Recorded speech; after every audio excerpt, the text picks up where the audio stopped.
Nigeria's annual diaspora remittances are estimated to be between $20 billion and $25 billion in recent years, according to the World Bank.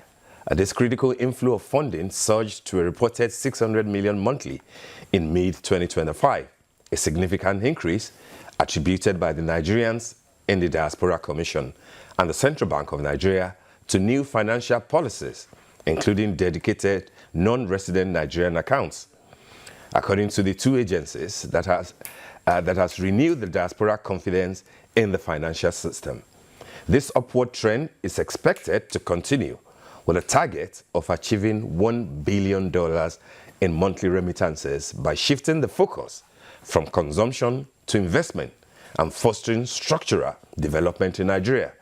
How then can government be able to nurture and sustain confidence and trust of Nigerians in the diaspora in order for them to continue sending? Joining us now to share our thoughts on this subject is Engineer Stella Okengwu, who is the Chief Executive Officer of Winhomes, who is in Houston, Texas. Good morning, Stella. Great to have you on the morning show today. For having me. Good morning. Good morning. Can you hear me clearly, Stella? Yes, I can hear you. Although the net is kind of fluctuating, but I can. Okay, but we can hear you clearly, and it's good to have you on the show. All right, talk to us about how things are. I know that you run Winhomes, and I know that you are involved in a number of projects in Nigeria. Many people talk about, the significant impact of the diaspora remittances in Nigeria at this time. The central bank, practically everybody is saying that it is looking good, it is improving. Is this your experience, and what do you attribute this new good news to as far as the diaspora remittances are concerned? Yes, thanks for having me again. Oji, thanks for having me. We know that the diaspora remittance in Nigeria is a powerhouse that's helped in development of Nigeria. When this project was vetted, which is 2021, we came together as diasporans and decided to run on the platform of Winhomes. And what we had in mind is to create a habitable environment for us.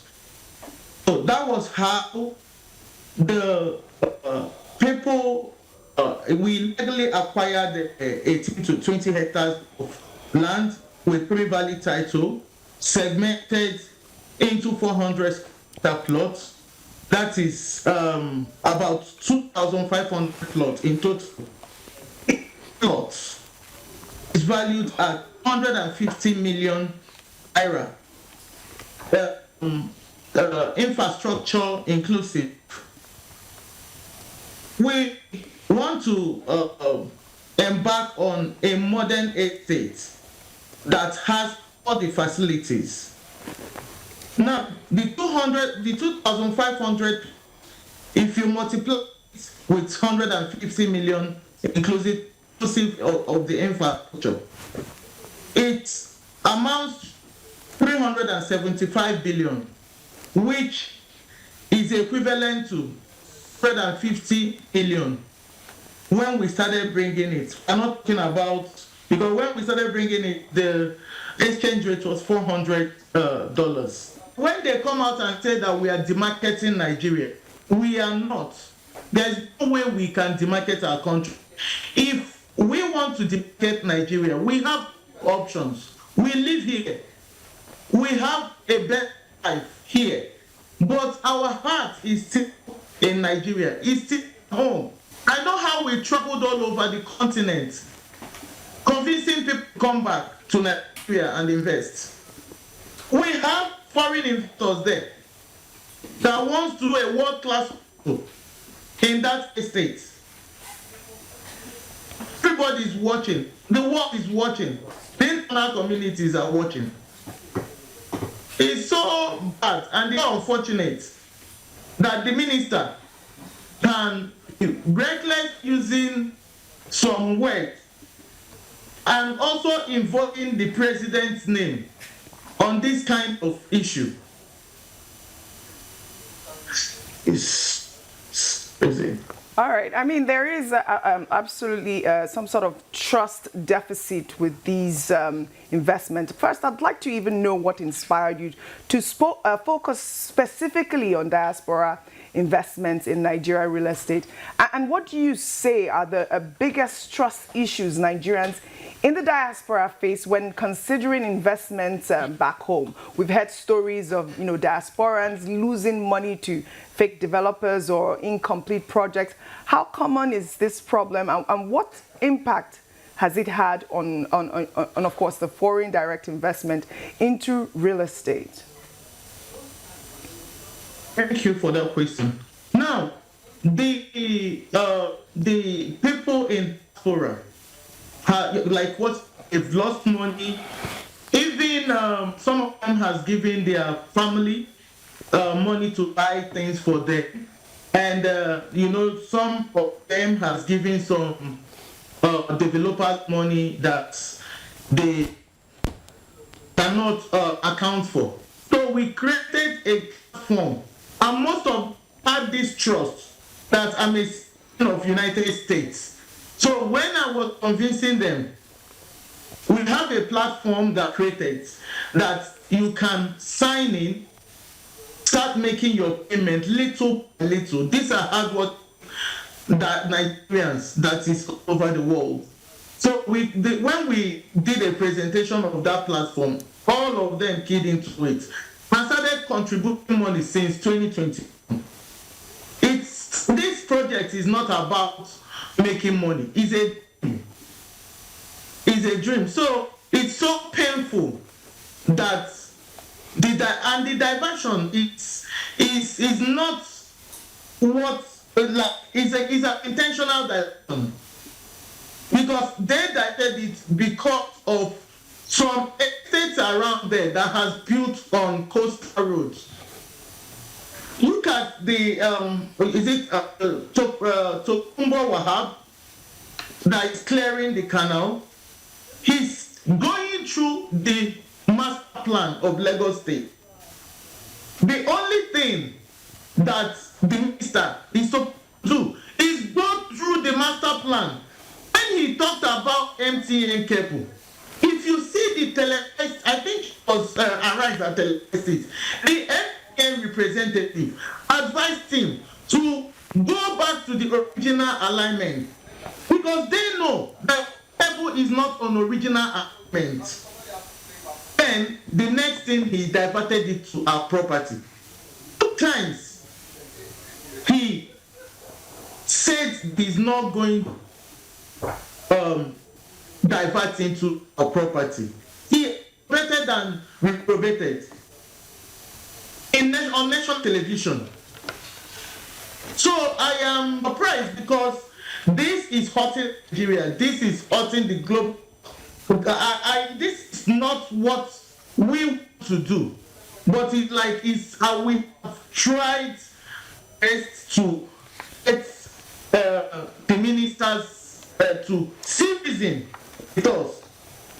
I told him that not only Nigerians that are there, patriots are there too. All right, Miss Stella, apologies, Miss Stella, I'd like to redirect this conversation. I'd like to know, because I was of the impression that you were here to discuss diaspora investment in real estate here in Nigeria, but it appears that you have issues with the minister and the Lagos state government. Do you have personal property that have been directly affected by some of the happenings in Lagos, be the coastal highway or the demolition by the Commissioner for Environment and Water Resources? Can you please clarify? No, it's not the Commissioner of Environment did not demolish our property. I said he is he's following the right track when he is doing his own demolition. Our property has all the documentation. Every documentation that he even have coastal road right of way allotment. Right of way. The next thing we saw is the demolition. It's so bad that the aspirants are going through this, and this is their hard-earned money. They remit money, they remit like 60 billion monthly in Nigeria. All right. You know what that means? It quantifies the Nigeria budget. Okay. Can I follow up on that, Mr. Stella Okengwu?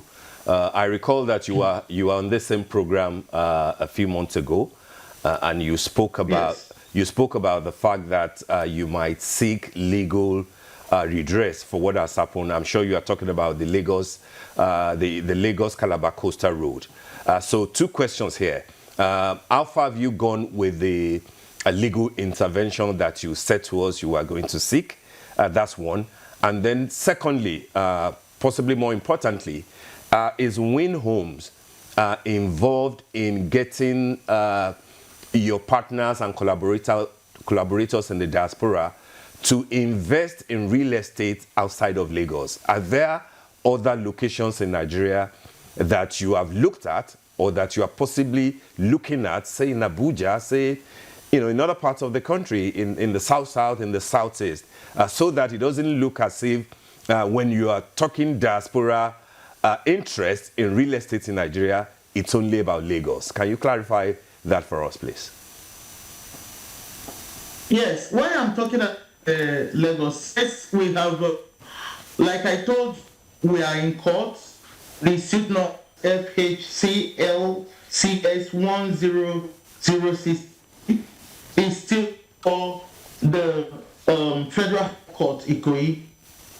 And there is no trial, there is no judgment, because the minister came on Monday and said he has gotten judgment. So we are asked that this is wrong. For a minister to come out that and take law in his hand if he has done or preempt the court.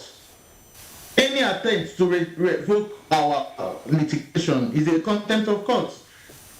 So we're shocked to hear that him saying that, knowing the stake that is on subject property.